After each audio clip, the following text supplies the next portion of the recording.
काट गेलो भौजी नदी के किनारावा बुलाई रे लेलक घास काट गेलो भौजी नदी के किनारावा बुलाई रे लेलक हाँ बुलाई रे लेलक सिटिया मारी के यारावा बुलाई रे लेलक सिटिया मारी के लाभारावा बुलाई रे लेलक जब हम गेलो भौजी ओकरो किनारावा सटाई रे लेलक जब हम गेलो भौजी ओकरो किनारावा सटाई रे लेलक एहो सटाई रे लेलक आपन छतिया से छतिया सटाई रे लेलक आपन छतिया से छतिया सटाई रे लेलक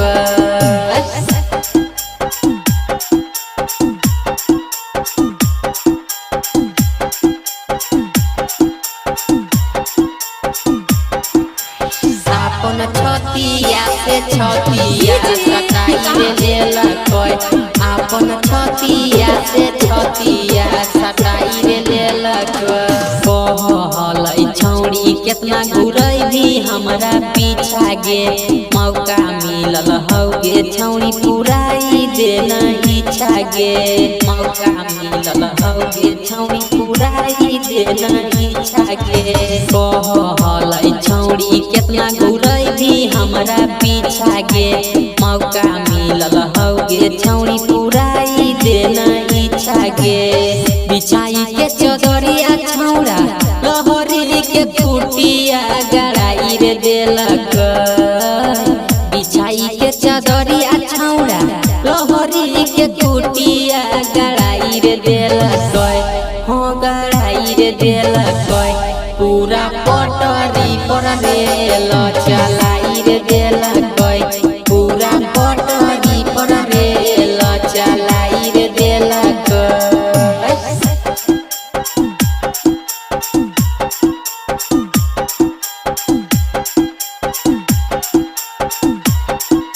आपन छतिया से छतिया सटाई रे लेलक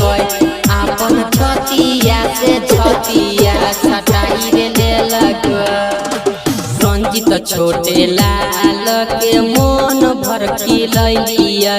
बचपन के प्यार हलै कुछु नहीं बोललियै बचपन के प्यार हलै कुछु नहीं बोललियै रंजित छोटे लाल के मन भर खिलैलियै बचपन के प्यार हलै कुछु नहीं बोललियै साफ हलै खेत पूरा लोड गियर में जोता बाहर दे दिया साफ हलै खेत पूरा लोड गियर में जोता बाहर दे दिया हाँ जोता बाहर दे दिया आपन सैया वाला चिया वालू